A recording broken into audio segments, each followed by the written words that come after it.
começando mais um Mundo Brasilcast, hoje com o DJ Hugo, mais conhecido como DJ Dog. DJ Dog. Seja muito bem-vindo, Hugo. Muito obrigado pela presença, pelo convite.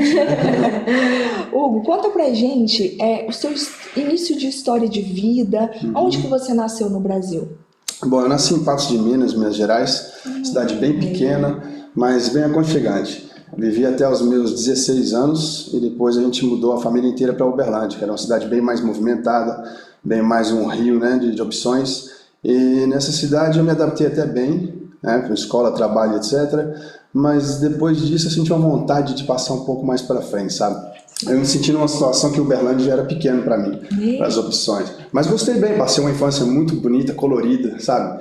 Aquela oportunidade de brincar na floresta, jogar bola na rua, tudo isso que às vezes eu vejo que falta para as crianças aqui da Bélgica, sabe? Para os filhos de brasileiro, como também para os filhos de europeus, né? Você literalmente teve infância. Tive sim, aproveitei muito bem disso. Acho que para ser um homem bem formado, a gente tem que ter uma história bem vivida como criança, como adolescente. Para depois ter que buscar as respostas lá na frente, né? É esquisito uma pessoa crescer e sentir falta de alguma coisa. Enquanto você tem que ser duro como um homem, se sente como um adolescente rebelde. Então isso aí não funciona muito bem, eu acho. Né? De verdade. E o que te fez ter o sonho de vir para cá? O que te motivou a vir para a Europa? Porque você morava lá no Brasil, ficou pequeno, foi isso que te motivou? Conta Exatamente. Eu sentia uma falta muito grande, sabe, da possibilidade de viajar.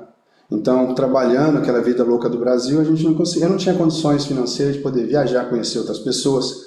Então, a rotina foi se instalando. Mesmo sendo uma cidade grande, eu tinha um sonho de, como todo brasileiro, primeiramente, ir para os Estados Unidos. Depois, eu fui procurar informações, a possibilidade de ter um visa para os Estados Unidos, e descobri que era impossível, né, por todas as coisas que eles exigem de um brasileiro. Então eu fiquei um pouco decepcionado com isso, porém guardei a vontade sempre de lado.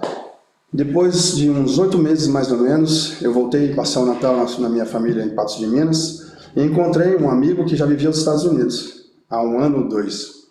E aquilo me iluminou ainda mais. Falei, agora eu tenho que correr atrás.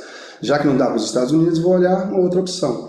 E por coincidência, o meu primo tinha uma namorada e o tio dessa namorada tinha uma empresa de construção na Bélgica. E ele estava de férias. E todas as vezes que ele ia de férias, uma vez a cada ano, ele convidava 2 pessoas para trazer para cá, para dar uma força, para trabalhar na construção civil, ensinar e etc. E nesse momento ele convidou o meu primo. E aí meu primo disse que faltava, que tinha uma vaga. Então para mim aquilo foi uma loucura, não cabia em mim de emoção, de felicidade. E essa pessoa que nos convidou, nos aconselhou a fazer um curso de francês básico para poder chegar aqui um pouco mais, né, protegido. E assim procuramos um curso de francês, nos inscrevemos, e eu lembro como se fosse agora, esse curso de francês, todas as pessoas que estavam na sala faziam o curso de francês por um hobby, né, por um luxo, porque já eram professores de língua espanhola, ou de inglês, ou de italiano, então eles queriam fazer uma língua a mais, eu era o único que precisava daquilo ali, por necessidade, né, para me não sentir perdido. Então eu tive um aproveito muito grande nessa formação, eu saí de lá 3 dias antes de acabar o curso, e eu tive um aproveito de 92%, eu acho que em nenhuma outra matéria na minha vida eu tive tanto aproveito como isso, porque eu peguei com unha, dente, cabelo, tudo. Legal. Sim, eu precisava, né? E me dei a fundo por isso. E eu lembro muito bem também que o pessoal do meu trabalho tirava muita onda comigo, fazendo biquinho para falar essas coisas, mas eu não estava ali, eu já estava decidido, sabe? Para mim, naquele momento, foi ali que eu aprendi que a opinião das outras pessoas não pode interferir na minha realidade. Eu decidi sair do Brasil, tive muito apoio dos meus pais, financeiramente não tinha, então eles fizeram um empréstimo, deram aquele jeito. E minha mãe dizia que tinha muito medo disso, mas ao mesmo tempo estava tranquila, porque ela sabia que ela tinha criado seus filhos para o mundo, e não para guardar dentro de casa ali como, meu filhinho, não, sabia que eu ia me virar bem. Sim. E assim eu peguei o avião e vim sozinho, né? Aqui, quando eu cheguei aqui em França, por coincidência, era o primeiro dia que tinha uma greve dos TGV, dos transportes, então o TGV estava em greve. E com o meu pequenininho francês comecei a tentar explicar, e aí eu compreendi que o TGV estava de greve, eles teriam que me dar uma passagem aérea, então ali começou todo um terror, vamos dizer assim, né? porque eu não estava entendendo bem, estava só seguindo a situação, né? E eu esperei o dia inteiro para poder embarcar. E nisso as pessoas que tinham que me buscar aqui, já passou a hora, né? Não tinha como contactar eles. Já tinha passado mais de 12 horas que eu não tinha chego, devido ao horário que a gente tinha combinado. Um desespero, né? Foi bem desespero, mas eu estava assim ainda anestesiado. Porque eu falei, pronto, eu já estou na França. Daqui para ali, se não der na Bélgica, é aqui mesmo. E nessa de perambular pelo aeroporto, eu fui controlado. E os policiais me perguntaram se eu não estava indo para Lyon, trabalhar na mostarda. E eu falei que não, que eu estava vindo para a Bélgica estudar, né? Tinha os documentos de estudante internacional, que realmente eu queria tentar conciliar alguma coisa com o trabalho, não era só pelo trabalho. Mas aí então, depois de todo esse controle, eu consegui embarcar. E eu me lembro que tinha uma pessoa, um brasileiro, no mesmo voo que veio de Paris para Bruxelas. Esse cara estava com frio, né, antes de embarcar, e eu tinha 2 blusas, perguntei se ele queria uma. Ele, não, mas a gente já vai entrar. E depois de algum tempo que a gente se encontrou aqui, ele já vivia aqui há 5 ou 6 anos, e ele me reconheceu e falou, cara, aquele dia lá, todo mundo te seguia, parecia que você era experiente, sabe? Eu só era muito corajoso, né? Eu falei, não, cheguei agora comigo, me lancei. E todo mundo, aquele sábado, vai, tudo foram me seguindo, sabe? Toda aquela... Esse ali tem cara de quem sabe o que tá fazendo. E eles mal sabiam que era sua primeira viagem, você era muito seguro, sabe? Você expressava segurança demais, então todo mundo te seguiu. E depois conheci essa pessoa, né, esse camarada, que a gente, agora ele não vive mais aqui, mas foi uma boa amizade durante alguns anos. E assim, chegando aqui, tinha um lugar que era próprio para a gente procurar trabalho, que era a conhecida Fritura, e era um lugar que a gente tinha que chegar cedo, né, e eu já estava bem preparado, ia, e aí aquela coisa, né, a gente esperava um patrão que precisava de alguém. E eu falei, cara, quando chegar a minha hora, vai ser um patrão e ele vai me dar trabalho. Eu tinha muita convicção. Isso não aconteceu durante os 3 primeiros dias, então na parte da tarde eu disse, eu não vou ficar em casa deitado, o fuso horário já foi embora. Aí eu peguei, na época era cartas que representavam a cidade, peguei uma carta de Bruxelas, comecei a olhar aquilo tudo e falei, cara, vou andar em todos os lugares aqui, eu preciso, como meu pai me disse, conhecer o terreno que eu estou pisando. Comprei um ticket de um dia e comecei a entrar em tudo que era buraco de metrô, sair, pegar tram, conhecer tudo, sabe? Isso foi foi fundamental, porque uns 3 dias depois, na segunda semana que eu estava aqui, não arrumei o trabalho de manhã e fiquei na mesa com mais 4 camaradas conversando. Já eram umas 9h30 da manhã, o telefone de um dos meus amigos toca, era um patrão português que precisava de 3 pessoas para trabalhar, mas tinham que ir até Schumann. E os caras falaram, não sei. Eu falei, onde que é Schumann? Eu sei. Para com isso, pô, só tem uma semana que você está aqui, você já conhece? Eu conheço, cara. Aí passou o telefone, ele disse, vem embaixo da embaixada tal, e aí você liga. Eu falei, ok, quem vai comigo? Aí o outro falou, eu não vou. Aí um amigo meu disse, não, eu vou. Fui lá, trabalhei para esse cara, e como eu tinha dito, que eu precisava só de uma chance, trabalhei por ele durante 3 anos para ele. Que legal. Sabe? Então foi uma coisa que ele viu minha vontade. Eu falei, a minha oportunidade agora. Estando trabalhando com ele, a gente falava muito português, mas eu precisava desenvolver o francês. E mais uma vez eu achei que eu tinha que ter um método diferente.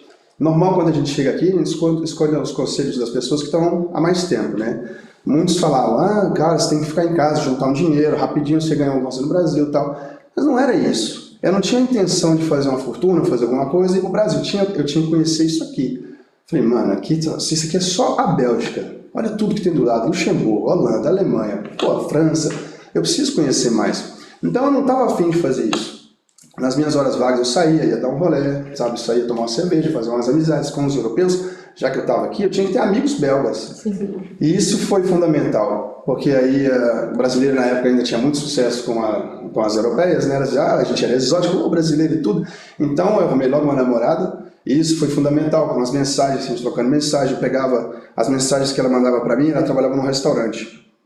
Então todo dia, por volta da meia-noite, ela mandava uma mensagem, eu traduzia o texto todo, e aí formulava uma frase para ela através daquilo, né, com um pouco do francês que eu já tinha aprendido, e assim eu comecei, todo dia aprendendo uma palavra por dia, rapidinho já tinha um bom vocabulário. E isso foi mágico, muito mágico, porque eu me sentia armado, sabe, eu sentia um poder, como se tivesse uma coroa.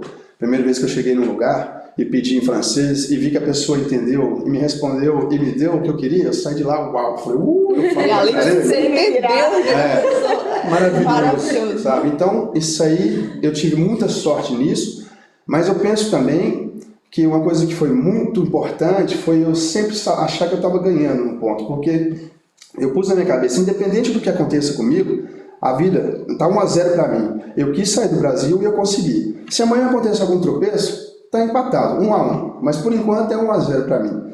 E cabia a mim a medir o que eram as coisas que podiam empatar esse jogo. E eu guardei essa filosofia, esse método, muitos anos, sempre guardei, sabe? Até começar a ter problemas maiores, né? Que aí podia dizer, agora a vida está empatada, mas nós vamos virar esse jogo, sabe? Foi assim que eu fui começando a viver em Bruxelas. Legal. E depois disso, com essa relação que eu tive com essa garota, eu desenvolvi muito mais a língua, e voltando na história que meus amigos preferiam ficar em casa e não gastar dinheiro, ficar nisso, eu comecei a trabalhar com esse português, que começou a me pagar até melhor do que outros aprendizes, porque eu já estava falando a língua bem, ele podia me deixar sozinho numa obra e tudo. Eu comecei a ter um bom salário. Então, no fim de semana, eu pegava minha mochila, ia na Gare du Midi, Holanda, Luxemburgo, vamos para a França, tu fica, comecei a viajar sozinho. Ia sem destino, vamos pro Midi, de lá eu Exatamente, com dinheiro no bolso para encontrar um hotel, alguma coisa. Mas essa aventura, sabe, eu sempre fui um pouco lobo solitário assim, eu gosto muito desse risco de sair sozinho, por duas coisas. Quando você sai sozinho num lugar desconhecido, automaticamente você é obrigado a ser mais atentivo com as coisas, atento com as pessoas que você aproxima, e simpático também, porque você tem que... Aí você trabalha automaticamente uma coisa, você da simpatia, da gentileza, e eu estava precisando disso, porque é verdade que a nossa cultura brasileira é muito seca em certos pontos, sabe? No momento que a gente é muito direto e tudo. E eu estava precisando disso, sabe? Daquela tolerância europeia, que eu não conhecia ainda, aquele ponto de vista da pessoa conversar com você, e não está muito interessado se você é um diplomata, se você é um simples cidadão, se você tem alguma coisa no banco ou não, pelos valores que você é, sabe? E isso aí eu tive muita sorte em achar pessoas que eram interessadas pela minha história de vida do Brasil. E aí eu pude começar a fazer amizade, um grande campo de amizade, amigos na Holanda, em Luxemburgo. E acima de tudo, eu tenho que fazer uma experiência de viagens. Aí quando eu falava com os amigos, eu vi que eles ficavam meio receiosos assim, pô, mas você foi? Ah, você tá mentindo, isso é barulho, isso não é verdade. Mas era. O problema é que na época eu fazia fotos, aí depois tinha que esperar acabar o rolo, revelar as fotos para depois provar. Então era uma... Sabe, era todo... Me chamavam de mentiroso durante o tempo que eu revelava essas fotos. Espera terminar o rolo que Deixa eu te mostrar a foto impressa. Você não imaginou como... Hoje em dia não, né? Hoje em dia a gente tá ao vivo e tá mostrando. Então, como é simples hoje, você chega e mostra na frente, Verdade. sabe? Então, toda essa dificuldade que a gente tinha nessa época, eu acho que não é que freava as coisas, mas fazia a gente dar mais valores nas situações que a gente passava. Sim. Sabe? Eu comecei a frequentar festivais, e comecei a escutar música eletrônica, e comecei a ficar fascinado por aquilo, frequentar o Fios e outras discotecas também. Senti um amor muito grande para aquilo, porque era uma música que mexia muito comigo, sabe? Ainda mexe até hoje. E em lugares brasileiros, quando eu frequentava, eu procurava frequentar menos, porque eu ainda estava com muita sede da cultura europeia. O mundo brasileiro carrega comigo até hoje, mas eu estava aficionado naquilo, eu queria ver mais como é que os alemães reagissem a uma situação, os holandeses, os franceses, entendeu? Os preconceitos que eles têm com certas coisas, como a tolerância, entendeu? Então tudo isso foi muito bom, e tendo relações também com mulheres europeias, foi ajudando, né? Que não era fácil, né? O machismo brasileiro com outro estilo de vida de uma mulher belga que, né, dava sempre muito choque, sabe? E aos poucos eu fui quebrando essa carcaça que estava em volta de mim e lapidando. E hoje já faz 23 anos que eu tô na Bélgica. Eu cheguei Tá aqui... doido pra te perguntar. Eu falei, gente, ele tirava foto pra imprimir. Isso Eu falei, que eu ia quando perguntar. esse homem tá aqui? Não, eu conheci... Época do Orkut? Eu lembro isso. Então a gente tinha que ir nas cabines telefônicas para poder utilizar a internet. Não tinha acesso assim, sabe? Era muito mais complexo. Eu acho que ele pode falar para todos, ó, quando eu cheguei aqui, isso aqui era tudo mato. Foi mais ou menos por aí. Cheguei aqui, isso aqui era tudo mato. A moeda ainda era diferente, era o franco belga. Nossa. Então eu acompanhei a mudança, né, a transação para o euro, que foi uma coisa que durante vários anos era muito cálculo para fazer, tinha uma tabelinha para arredondar, ninguém conseguia. Eu penso as pessoas idosas também que iam no supermercado e eram acostumadas a falar em franco belga, depois tinha que calcular tudo para francês, para euro, foi complicado, sabe? Durante alguns anos, levou alguns anos até estabilizar. Na verdade, para o euro estar na cabeça das pessoas, o frango belga teria que ser esquecido, né? E levou algum tempo para isso poder acontecer. Ah, que legal. E aí você veio, tem uma história de vida em tanto, né? Eu acho que essa história dele serve até para os novos brasileiros que estão chegando aqui, para como que eles se inserem no meio. Porque às vezes você chega todo tímido aqui na Europa, né? E já procura a sua comunidade. Eu vou lá para onde estão os brasileiros. Gente, não. Segurança, vai para onde não tem brasileiro inicialmente. Esmaga que a gente, precisa, né? Exatamente. Você foi para frente e conquistou. Exatamente. Então, eu acho que é uma oportunidade, né? A gente tem, cada um aproveita da maneira que acha melhor. Eu acho que a maneira que eu fiz foi natural, sabe? Foi o que eu estava precisando. Eu vim buscar isso. Tinha hora que eu tinha medo de certas coisas, mas eu ia com medo mesmo. Porque, como se diz, o que eu aprendi é que eu não suportaria dormir com a vontade de ter feito alguma coisa e preferia ter feito ela, depois arrepender e ter que resolver um problema, mas pelo menos eu ia dormir e falar, pô, cara, eu fui lá, conheci, fui na Torre Eiffel, sabe? Essas coisas que me satisfaziam mesmo, viagem, chegar num lugar e falar, cara, tô aqui, olha esse lugar, sabe? Chegar em Amsterdã, ver aquele mundo de festa e ter que calcular os passos para, né, saber onde que você vai aproximar com as pessoas, como é que é. Isso me fascinava. E eu sei que tem muitas outras pessoas que pensam um pouco como eu também, que têm esse objetivo, às vezes travam, estão travados, mas é uma questão de tempo, sabe? Eu tenho pessoas que trabalham comigo, eu forço sempre aprendizado com eles. Tinha um garoto que chegou mais ou menos, ele chegou em novembro, e é o meu cunhado. E depois ele não sabia pegar o metrô, não tinha pego ainda, porque algumas pessoas falaram, olha, toma cuidado, metrô assim e tal, complicado. E eu levei ele para trabalhar comigo e falei, olha, eu não costumo levar as pessoas em casa nem buscar, vou te deixar na estação de metrô tal, você pega e ela vai para sua casa. Ah, como eu faço? Hoje, você vai no telefone e você olha no GPS.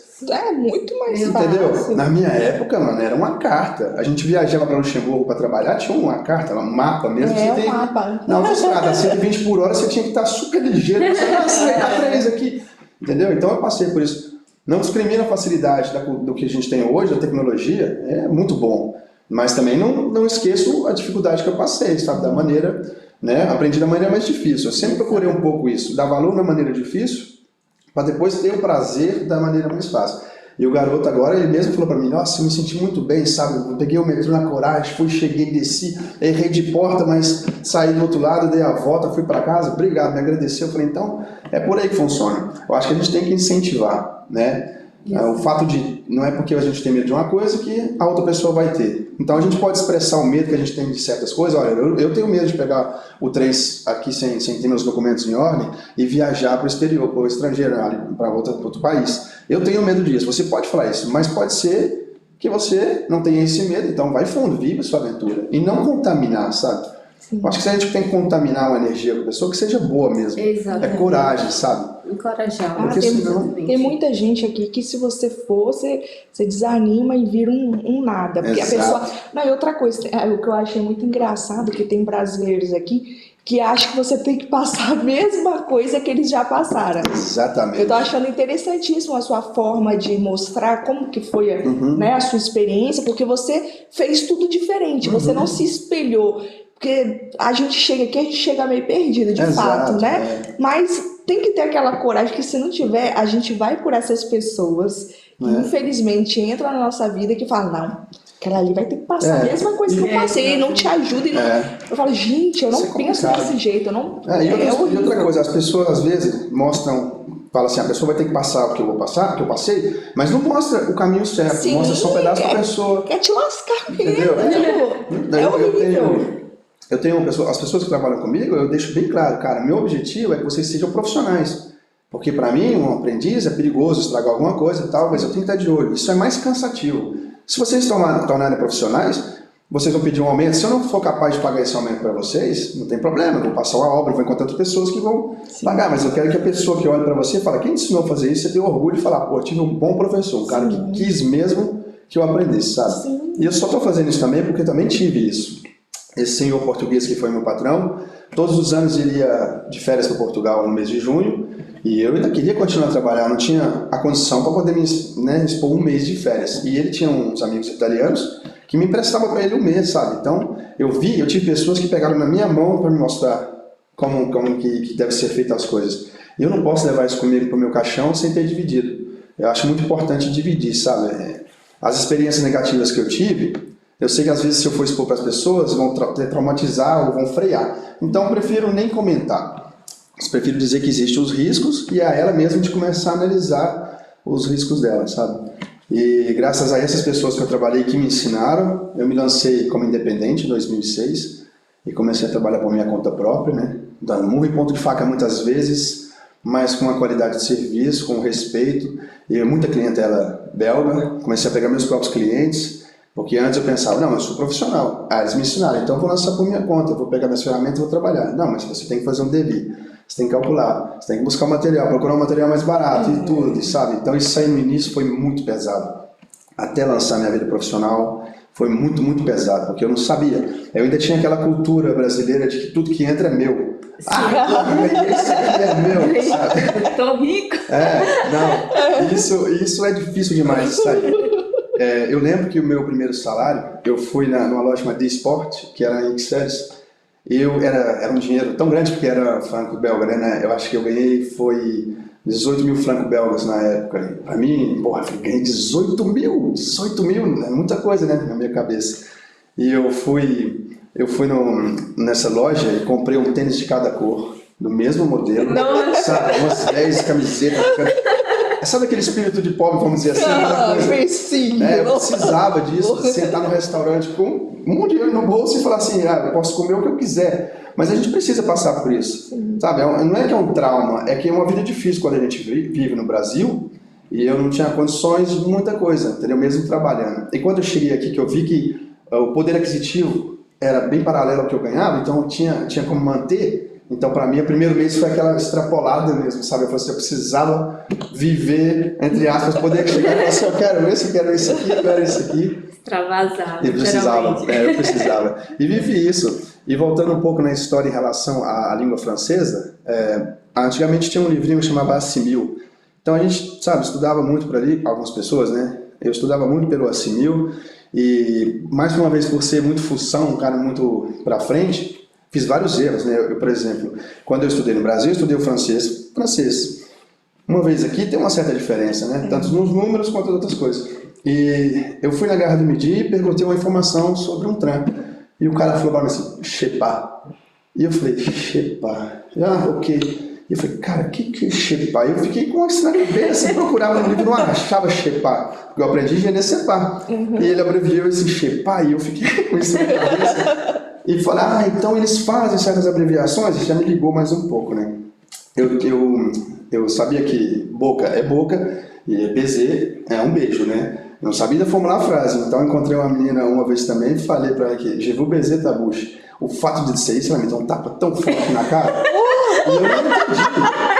e eu não entendi, e ficou brava comigo. Eu tinha um amigo em comum, um amigo dela, eles eram flamands, que falava português, ele chegou e falou, o que você falou pra ela? Eu falei, je vous baiser ta bouche. Em francês. E ela, não, mas você tá louco. Não é isso que significa. Não. Baiser é um beijo. E buche é buche. Então, eu falei certo. Eu falei, não, cara, tá tudo errado. Você falou outra coisa. E eu mil desculpas, sabe? Depois passou. Mas foram várias cagadas, vamos dizer assim. Mas é assim que vai aprendendo, né? Uma outra vez em um bar, era um karaokê no Atomium, chamava MGM. Não sei se ainda existe.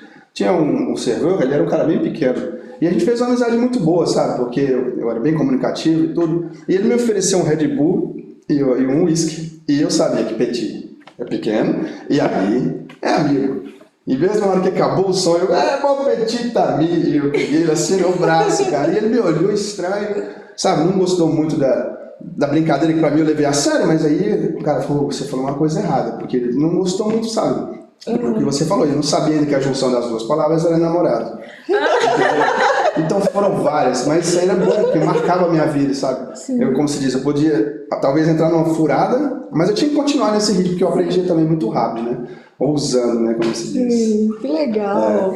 Em relação agora ao seu trabalho atual, o que você faz, no caso, aqui na Bélgica? Bom, eu tenho uma empresa de construção civil, faço renovações, trabalho com placas de gesso, pose de janelas, né, chassis e etc. Parachaveamento, né, acabamentos interior e exterior. Nós somos 6 na empresa, por momento. Eu pego bastante pessoas para ensinar, aprendizes, né, para formar. Gosto muito disso, para ter um profissional e um aprendiz do lado. Eu acho importante, né? Eu acho bom ver esse filme que passa, sabe, do aprendiz meio desesperado, assim. E eu trabalho muito pro lado de Liège, depois de Liège. Eu tenho um cliente que é da fronteira germanofone, depois de Malmedy. Então eu estou sempre em Malmedy, Luxemburgo, às vezes na Alemanha. Então Liège no mínimo, Liège eu faço todos os dias. E eu sou apaixonado pela construção, eu amo. Eu achei minha profissão. No Brasil eu trabalhava com criação de logomarcas, um pouco no computador, assim, criando logo e descascando adesivos. Mas aqui, na obra, quando eu encontrei a obra, eu falei, isso é para minha vida. Construir, renovar as coisas, sabe? Eu acho... E o bom também é que tem um valor muito grande aqui, né? As pessoas aceitam a pessoa que trabalha na obra, né? O manual, vamos dizer assim. E isso para mim me deu muito mais valor, porque eu vou buscar minha filha às vezes na escola com uma roupa de obra e eu vejo que não tem um olhar um pouco discriminativo, igual infelizmente no Brasil tem, sabe?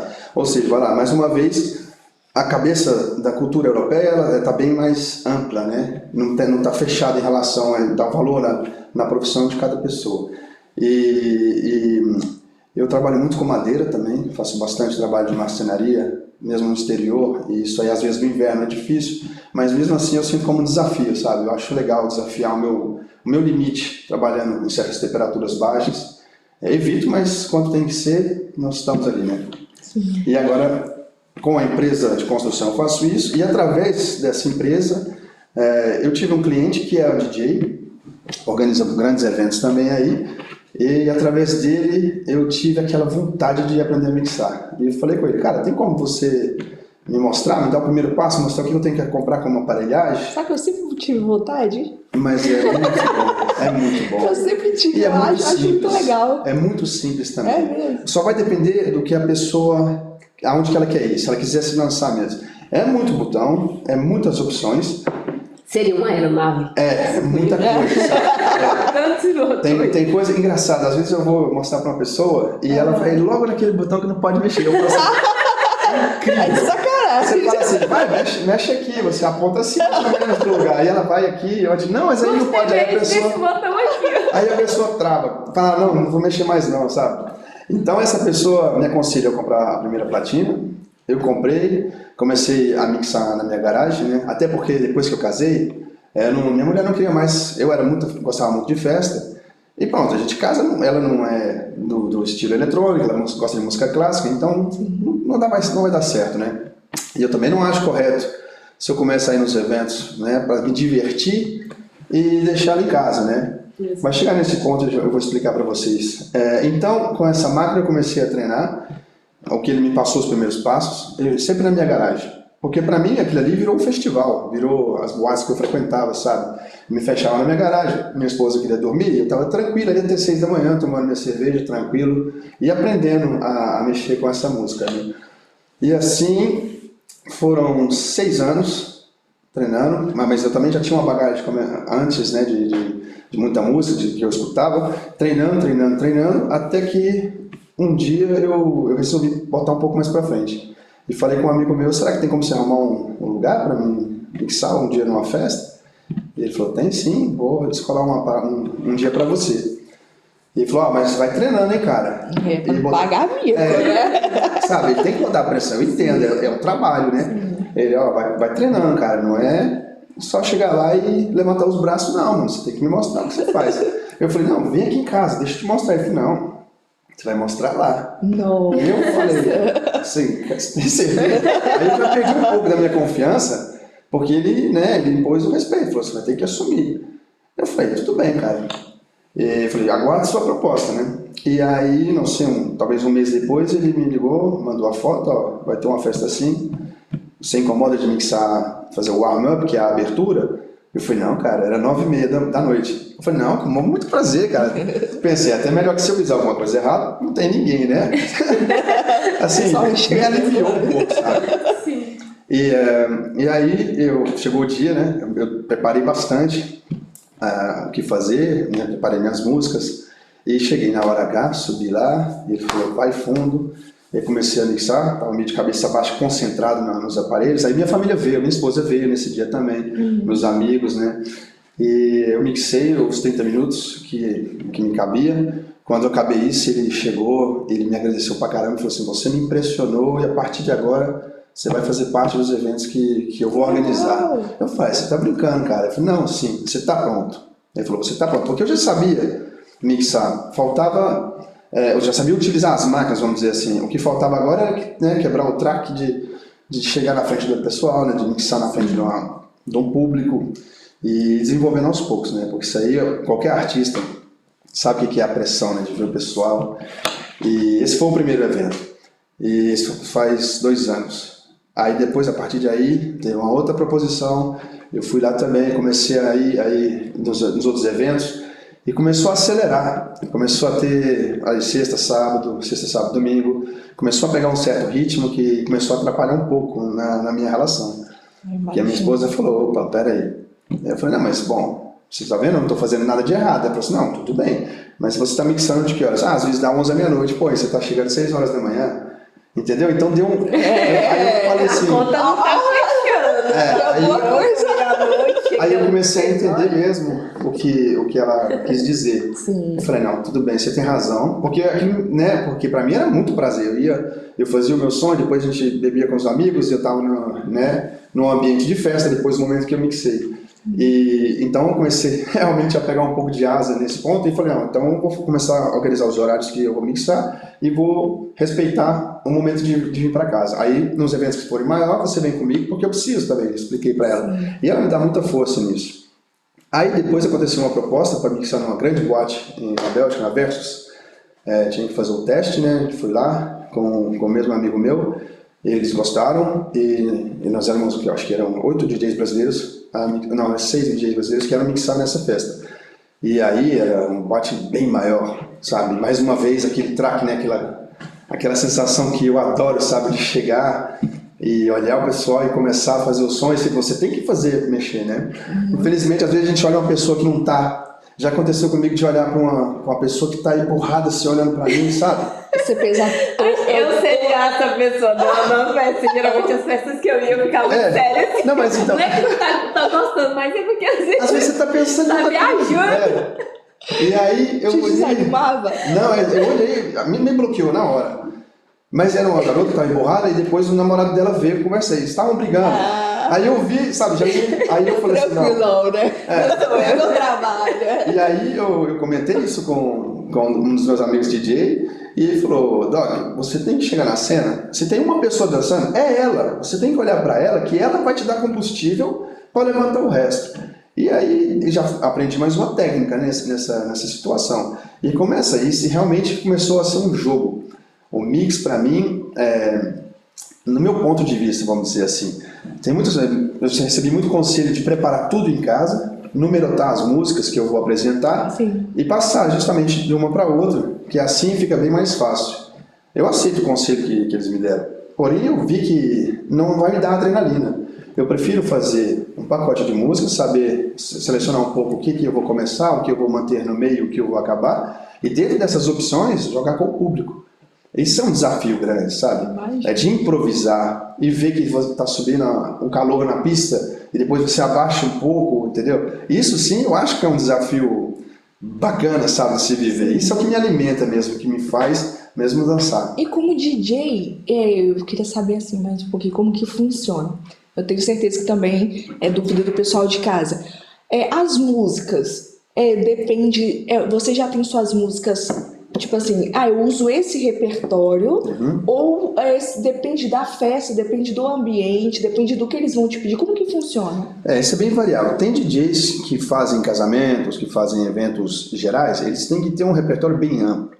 E aí eles têm que trabalhar de acordo com o horário também, né? Mas sendo uma música um pouco mais infantil, entre aspas, mais comercial para as crianças, o pessoal. Depois ele pode começar aí nos anos 80, 70, depende do que é combinado em relação a casamento, festa, essas coisas. Sim. É um DJ bem mais maleável, vamos dizer assim, sabe? Que aceita opções, que as pessoas veem, tem como você colocar essa música, tudo. Então eles têm mais essa liberdade. E a gente acha que tudo é igual, mas não é. Quando a gente fala de uma boate ou de um bar lounge, por exemplo, o pessoal vai começar num sistema de música de um BPM mais baixo, que é as batidas por minuto, tipo um deep house.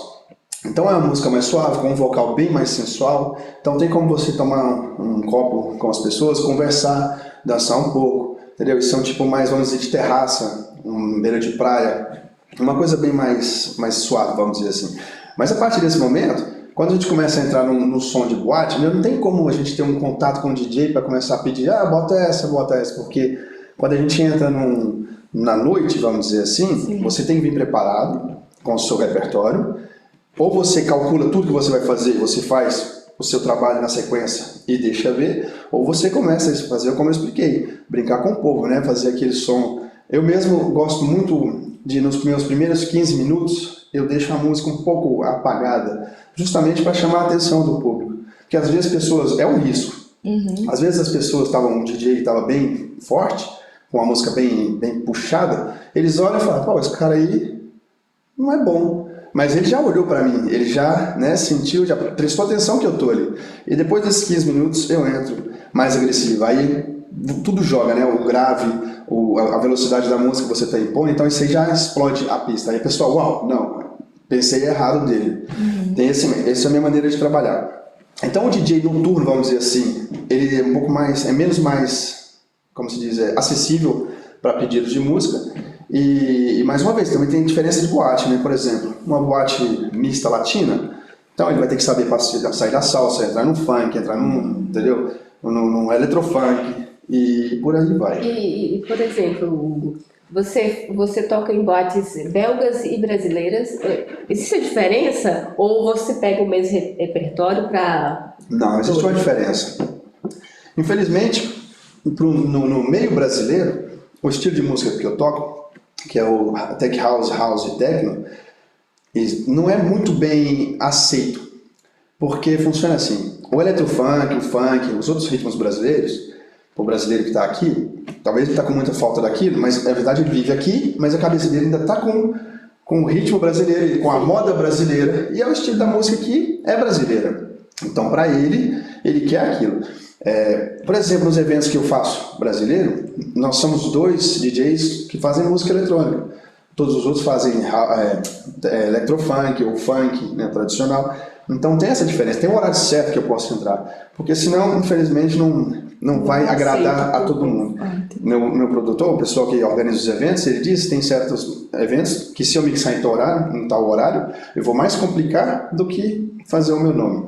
E é verdade, porque eu entendo que está lá no meio de um baile funk, se eu entrar com uma música eletrônica que não vai acompanhar, não que eu não consiga me adaptar ao eletrofunk, mas pode ser que o pessoal que está na pista queria mais eletrofunk, então eles vão se sentir um pouco contrariados. Porém, quando a noite vai avançando e o álcool vai subindo nas pessoas, aí você passa de um para o outro sem problema. Mas tem uma diferença, o ambiente belga, por exemplo, as boates belgas, os lugares belgas que eu mixo, eles adoram a música eletrônica europeia, universal, vamos dizer assim, mas quando a gente joga um eletrofunk ou um funk brasileiro, eles absorvem essa música e adoram, entendeu? O povo belga? Eles adoram. E justamente, atualmente tem vários DJs brasileiros que estão trabalhando o vocal do funk carioca ou paulista com a música eletrônica, com o Tech House. E está explodindo o mundo inteiro, entendeu? Então fica muito bom, fica ótimo. Fica muito bom isso. Então os europeus adoram isso, eles sabem absorver. Infelizmente, os brasileiros, a maioria, posso dizer a maioria, eles não sabem tanto aceitar a música eletrônica quanto ela entra no meio de uma festa funk. É só isso que é uma pena. Mas uma hora vai chegar, porque está tendo muita divulgação, e TikTok, Instagram, tudo isso. Isso entra na pessoa, sabe? Isso convence as pessoas. E eu vejo muitos DJs brasileiros fazendo essa mistura do funk com o Tech House e está funcionando. Então eu creio que dentro de 2 anos o brasileiro vai poder dar essa energia também pra gente quando a gente entrar com a música eletrônica, sabe? E passar de um eletrofunk pro techno, por exemplo, que o pessoal vai gritar e ficar louco igual os belgas fazem quando a gente joga, sabe? Oi, DJ Dog. Não digo que tem público melhor, que o brasileiro é melhor que o belga ou não. Não digo isso não Sim. Sabe? Não é verdade. Não digo que tem DJs melhores também. Mas tem uma curiosidade. Diga. Já que você toca com esses 2 públicos, tem um público que ele é mais, não sei, eu diria agressivo, mas é mais agitado, mais animado a ponto da briga? Brasileiro é isso. Em todas as festas? Não, Várias. 90%. 90%, mas é porque... Socorro, gente, vocês estão, ó, Não, mas brincadeira, hein? E não, funciona assim, o povo brasileiro é muito intenso. Quando ele vai para fazer festa, ele vai para fazer a festa. Então, uma confusão acontece geralmente porque a pessoa está ali para fazer festa e uma outra pessoa quer atrapalhar a festa dele, entendeu? E ele não aceita, né? A gente não aceita levar os desaforos para casa. Então é um sangue quente. Mas não é só brasileiro. Eu já fui em eventos colombianos, putz, pior que a gente, quebra tudo. É mesmo. Colombiano é sangue quente também, muito sangue quente, sabe? E não leva desaforo, resolve.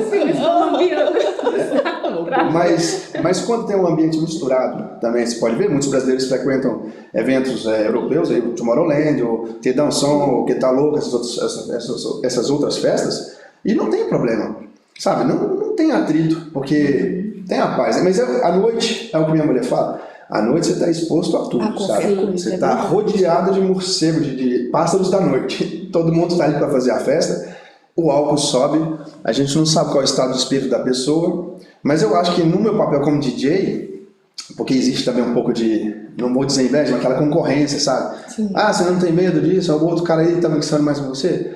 No meu ponto de vista, eu não me aceito pensar nisso, nem ver nenhum outro DJ como concorrente, porque quando a gente fala de fazer a festa, é fazer a festa. Sabe, na minha cabeça, se eu vou mixar depois ou antes de um outro DJ, eu só vou fazer, sabe, vou ter um prazer, porque eu sei que se for depois dele, ele vai deixar preparado, e se for antes dele, eu vou preparar para ele. Eu vejo no papel de fazer a festa, não pode ter uma concorrência, cara, né? Tudo no mundo já é selvagem, a gente luta por tudo no mundo, mas para fazer a festa não pode ter essa guerra. Eu não consigo aceitar isso, sabe? Você tá certíssimo. Não é? Ó, Frederico, muito legal a sua história de vida. Eu acho assim Obrigado. que o povo de casa não só gostou de saber mais sobre como ser DJ, né? O que é ser um DJ, mas a forma como que você vê, sabe? O mundo, os seus problemas que chegam de frente. Eu achei muito legal, cada um tem um jeitinho, mas o seu é muito legal de ver. Obrigado. Né? Chegou com tudo, né? Sem muita, como diz a minha professora, coragem, com muita coragem mesmo, entendeu? E enfrenta até hoje muito bem, é muito legal. E eu tenho certeza que o pessoal de casa gostou muito. A oportunidade de estar aqui com obrigada vocês. a você. Um trabalho maravilhoso que vocês fazem, porque como eu falei mais cedo, antes de estar conectado à câmera, a Bélgica é uma mina de histórias, de vitória, sofrimento, trapaças, erros, e tem muita gente boa aqui que merece ser divulgada, sabe? Verdade. Essa história, depois da pandemia, que começaram a ter os podcasts, eu achei super interessante, porque é uma maneira de ver, de falar com as pessoas longe, passar informações e adquirir. Só tenho a agradecer e deixar convidado também, se vocês quiserem, convidar os produtores da DDJ Evento, são pessoas que têm uma história também fantástica, com certeza. e mais aprofundada. Obrigada, a gente chama assim. Certo. Obrigada.